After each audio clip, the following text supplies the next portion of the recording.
murah. Bagi saya itu. Jadi makanya tadi sini saya cukup apresiasi. Saya kecewa dengan program challenge kalian. Karena kalian hanya menampilkan sisi sinematografinya saja. Kalian tidak memikirkan esensi dari program kerja. Ini tantangannya program kerja. Itu saya bilang, tetapi tidak detail. Sedetail itu kami dari tim juri akan menilai lebih kepada program kerja kalian. Nanti yang menilai program kerja ada juga Miss Grand Indonesia, Bapak Belitung, Maria Semani nantinya, dan juga ada pembina Bujang Daya Bapak Barat yang akan menilai. Kalian menggarap video kalian cukup bagus, tapi kebanyakan nggak ada yang menunjukkan program kalian secara detail. Kebanyakan hanya sekedar memamerkan saja, memamerkan kemampuan kalian. Tapi bukan pada tempatnya, karena program challenge yang harus kalian tampilkan adalah benar-benar program kerja kalian. Bagaimana cara kalian mengemas program kerja kalian. Bukan berarti pengemasan ataupun sinematografi saya abaikan, enggak. Ada juga beberapa yang memang dia programnya sangat bagus, tapi pengemasan videonya sangat kurang. Kita nggak bisa memungkiri dari Ibu Helena mengenai challenge pemulihan ekonomi nasional. Selamat pagi, salam sejahtera untuk kita semua. Pertama-tama kami mengucapkan selamat ya pada adik-adik 10 pasang atau 20 orang peserta yang telah terpilih sebagai finalis Bujang Daya Bangka Barat yang lebih dikenal dengan Benebar, biasanya disingkat seperti itu, di tahun 2021. Karena kalian telah melewati beberapa tahap seleksi ya, dari 70 peserta. Hitung ya, 70 ya dari awal ya. 70 peserta terpilih 20 orang atau 10 pasang, 10 pria dan 10 wanita, 10 bujang, 10 daya yang nanti dengan kondisi tubuh kita ya. Jadi sekali lagi kami mengucapkan selamat atas terpilihnya kalian. Sehari-hari ditugaskan sebagai Kepala Bidang Pemasaran Pariwisata di Dinas Pariwisata dan Kebudayaan Kabupaten Bangka Barat. Di ruangan ini ada beberapa kawan dari Dinas Pariwisata ya, seperti beliau, Bang Aprik, kemudian ada Bang Nopek di belakang ya, kemudian ada PPA Ari ya, dan Apik yang saya ditugaskan di Dinas Pariwisata dan Kebudayaan Kabupaten Bangka Barat. Baik, saya belum kenal semua. Ada list nama? Bu? Sensia aja. Ya, sensia. Kita kenal dulu ya. Kalau kata itu tak kenal maka tak sayang. Tapi mudah-mudahan bisa tetap sayang. Sayang dalam arti positif ya. Oke. Tahun ini sebagai calon mahasiswa. Tahun ini sebagai mahasiswa baru. Berarti sudah tamat SMA ya? Oke.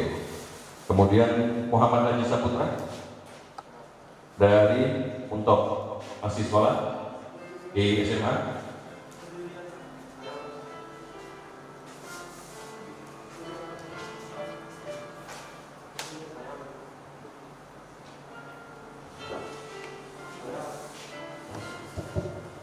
Saya bersekolah di STM Bina Karya Sasmito, jurusan Teknik Darah Mekanika. Baik. Masih sekolah juga? Di? Oh, di Kalura, Jogja ya? Apa itu? Sunan Kalijaga ya? Oh, swasta. Oke. Terus Gilang dari Muntok ya? Gilang masih sekolah? Tahun ini lulusan terbaru dari SMA Negeri Muntok. Oke. Rencana lanjut? Ini masih tahap tes sekolah kedinasan ilmu statistik. Oke, bagus. Wendy dari Dari Gilang ya? Masih sekolah? mahasiswa Mahasiswa? di Universitas Bangka Belitung. Hah? Di Universitas Bangka Belitung. Oh, di Universitas Bangka Belitung. Jurusan? Manajemen. Manajemen. Oke. Bagas? Bagas dari mana? Dari Untok ya? Iya. Masih sekolah? Saya mahasiswa di Universitas PGRI Palembang, Hah? jurusan Pendidikan Seni Pertunjukan. Jurusan apa? Pendidikan Seni Pertunjukan. Oh, iya. Pas banget ya untuk orang pariwisata. Ezi? Ezi mana? Ezi dari Parit 3 ya? Bapak, Masih sekolah Ezi? SMA Negeri 1 Palembang. SMA Negeri 1 ya? Oke. Fahrul Rozi dari Untok ya? Iya. Fahrul masih sekolah? Saya udah lulus. Lulus? Sehari-hari? Saya alma dari Banyak Palembang. Di sehari-hari? Kegiatan sehari-hari saya berjualan kompor atau produksi kompor. Oh, lingkungan hidup ya? Yang kata Ibu Kajari itu ya? Iya betul ya. Bagus. Ada jelas ya. Baik, Fahrul Rozi. Kemudian Sabta?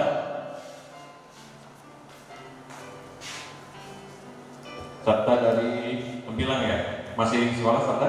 Nanti saya bersekolah di SMK Negeri 1 jurusan multimedia.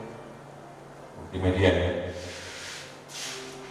Rian Niko Febio Alba dari Kelapa ya? Masih sekolah? Saya alhamdulillah kerja saya. Apa? Bekerja. Oh, Sudah bekerja. di, Sebagai staf IT di sekolah swasta di Kota Pinang. di Pangkal Pinang. Bagus. Jong Liva dari Jepus ya? Masih sekolah Jong Liva? Saya sekarang kelas di SMA Negeri 1 Oh, dari satu. Saya sekolah sekarang. Bagus ya? Istrinya Pak Iskandar itu ya? Oke. Jong Liva jurusan apa? Yes. Oke. Desi? Desi Kelapa ya? Masih sekolah Desi? Alhamdulillah masih Di? saya menjadi mahasiswi Di Untok. Masih di sekolah? ya, mahasiswa tingkat 2 di Sekolah Tinggi Ilmu Ekonomi Pusat. Di mana? Sekolah Tinggi Ilmu Ekonomi Pusat. Oh, Sekolah Tinggi Ekonomi ya. Ngambil jurusan apa? Akuntansi. Akuntansi. Oke. Amelia.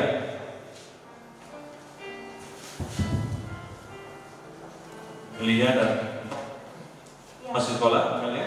saya menjadi mahasiswa di Universitas Muhammadiyah Bangka Belitung, jurusan Pendidikan Guru Sekolah Dasar. Kemudian Indah dari Muntok. Masih sekolah Indah? Mahasiswi di IAIN Syahdur Sini Bangka Belitung, Pak. Baik. Jurusan apa? Pendidikan Agama Islam. Oke. Novena dari Muntok. Masih sekolah atau kuliah? Saya kuliah mahasiswa psikologi di Universitas Atmajaya Jakarta. Baik. Banyak yang kuliah ya. Kemudian Nadia dari Kelapa. Nadia masih sekolah? Saya mahasiswa di Universitas Bangka Belitung, jurusan akuntansi. Oke. Nur Laila.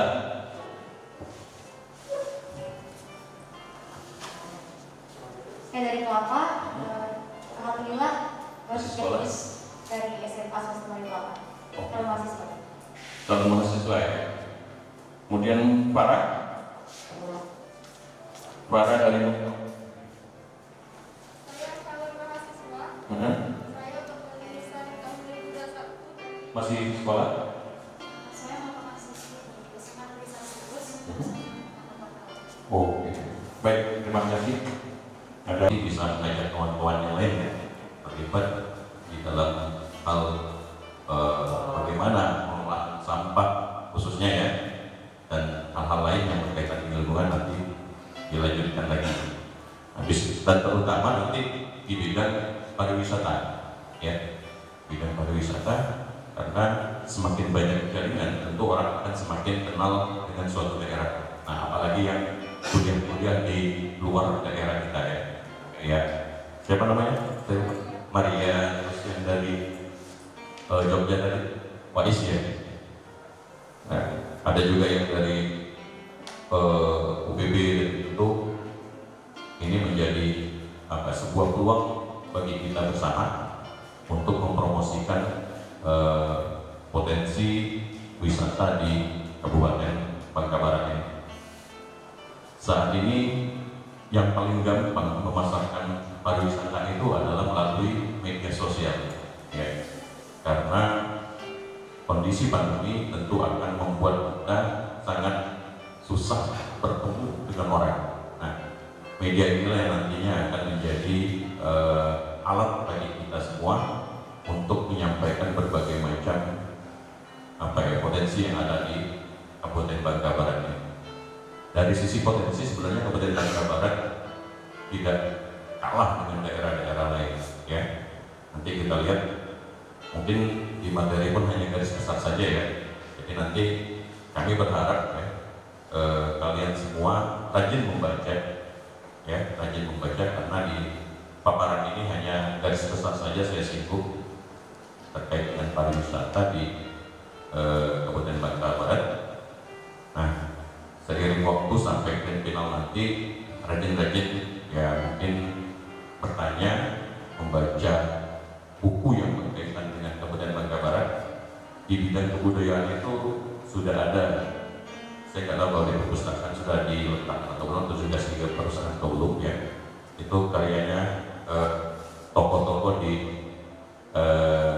Kabupaten Bangka Barat, termasuk salah satunya adalah Kak Agung ini, ya, menulis berbagai macam hal terkait dengan sejarah dan budaya di Kabupaten Bangka Barat. Nanti ini akan membantu kalian pada saat grand final nanti, ya, pengetahuan tambahan, karena di materi ini hanya garis besar saja yang disinggung, ya. Jadi saya berharap rajin-rajin membaca buku, kemudian bisa juga dari Google terkait dengan Kabupaten Bangka Barat. Mungkin itu pengantar dari saya, ya. Nanti seiring waktu jalan agar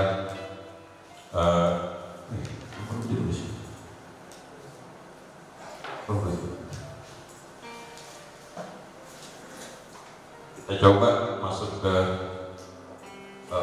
materi kepariwisataan. Nanti materinya sedikit, tidak banyak, ya, sekitar 10 slide.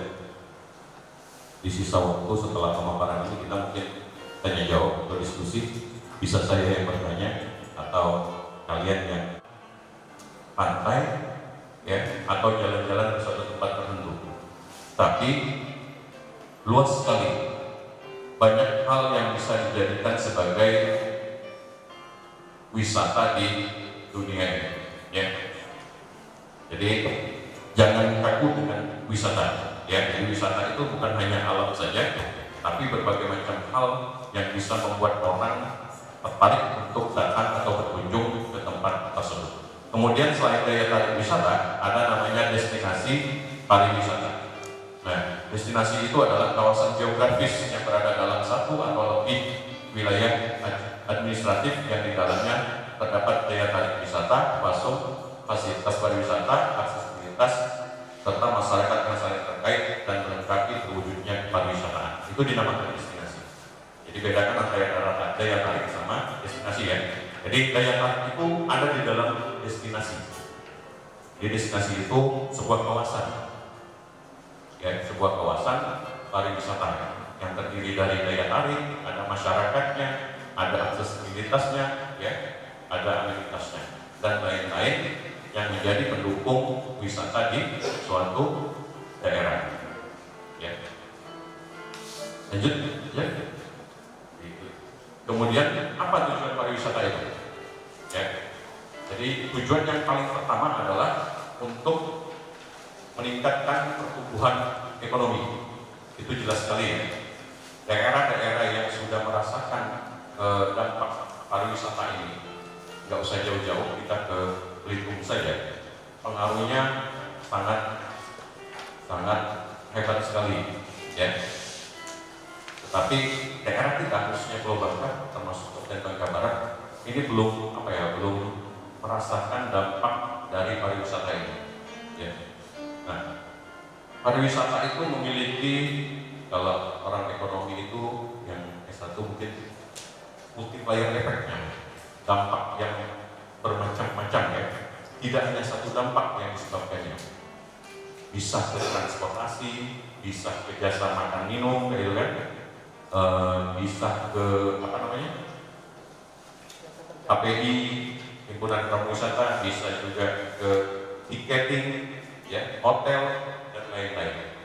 Jadi pariwisata itu tidak hanya satu sektor saja yang dipengaruhinya, tapi banyak hal yang dipengaruhi. UMKM juga, ya, orang jualan-jualan itu. Kalau orang banyak berdatangan ke suatu tempat, tentu UMKM menjadi menjadi destinasi yang menarik bagi mereka untuk dicoba makanannya atau dibeli berbagai macam hal yang dibuat oleh UMKM tersebut. Nah, UMKM menjadi faktor penting dalam pariwisata. Kalau tidak ada UMKM, hanya sekedar datang ke situ, orang mungkin malas ya, hanya melihat pantai, di mana-mana ada pantai, gitu. Tapi ingin mencicipi berbagai macam hal yang dibuat UMKM adalah menjadi daya tarik tersendiri. Kemudian yang kedua adalah meningkatkan kesejahteraan rakyat.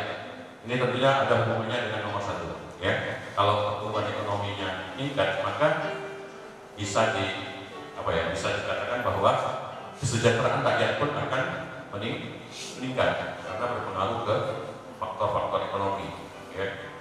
Usaha-usaha yang dilakukan oleh rakyat atau masyarakat diam aja gitu kan, nggak ada ngomong apa-apa. Tapi maksudnya ke toko itu ada satu toko baju misalnya, pemilik tokonya diam aja, kalian rasanya gimana? Tidak terlayani dengan baik kan? Tetapi kalau misalnya ada pegawai kalian ataupun kalian sendiri sebagai pemilik toko dengan ramah menyambutnya, dengan ramah tahu teknik cara merayunya seperti apa, tentu pelanggan kalian akan lebih banyak. Begitu juga kalian berjualan online sekarang, kan sering kan pakai video sekarang kan ya. Nah, kalau kalian menguasai tekniknya, menguasai seninya, bagaimana sih saya harus mempromosikan produk saya? Nah, itu customer-nya tentu akan lebih banyak dibandingin tuh MC. Bagaimana kalau kalian memang public speaking-nya bagus, tentu orang akan terus menghubungi kalian, memakai jasa kalian terus. Seperti kakak-kakak kalian yang ada di alumni Bujang Dayang ini, ada beberapa orang jobnya MC ya, sering jadi pembicara juga di mana-mana. Bukan hanya sekali doang, bisa berkali-kali. Nah, itu artinya mereka sudah bisa membangun yang namanya kesejahteraan dari pemakai jasa. Bagaimana hubungannya seorang public speaker dengan keterampilan komunikasi? Karena dalam komunikasi salah satu pekerjaan yang bisa digeluti yaitu menjadi seorang public speaker, dan juga seorang public speaker itu harus menguasai juga keterampilan komunikasi. Perlu digarisbawahi apa saja keterampilan komunikasi. Standarnya itu ada 4 keterampilan komunikasi yang harus dimiliki. Yang pertama, yang paling utama, ini urutan ya. Apa kira-kira? Apa kira-kira ya? Seorang komunikator yang baik itu harus pertama yang paling utama ya, percaya diri. Oke, ada yang lain? Menggunakan bahasa yang tepat. Ada yang lain? Keterampilan komunikasi yang paling utama kira-kira apa? Iya, betul sekali. Mendengar. Ternyata mendengar itu adalah keterampilan komunikasi yang paling utama. Kenapa? Hindarilah banyak bicara tanpa mendengarkan. Justru orang yang banyak bicara tetapi sedikit mendengar, sedikit mencari tahu dengan mendengar. Komunikator kepada komunikan menggunakan media tertentu. Jadi ada beberapa aspek komunikator dan juga media tertentu. Salah satu aspek hilang, maka tidak ada yang namanya komunikasi. Termasuk kalau satu orang ngomong nggak ada yang dengar, itu komunikasinya nggak jalan. Ngomong sama siapa sih? Ngomong tembok kan? Atau makhluk halus gitu ya. Itu harus. Kenapa harus banyak mengaman? Supaya omongan kalian itu berbobot. ngomong. Banyak sih yang bisa ngomong, ya enggak? Di warung kopi itu bisa ngomong, tapi ngomongnya ngomong apa? Berbeda dengan kalian yang banyak mendengar, banyak mengamati, banyak membaca literasi dasar kalian. Oke, next yang ketiga, barulah berbicara. Nah, ketika kalian sudah bisa sesuatu pendapat, opini, wawasan, mungkin bisa hilang dengan berjalannya waktu.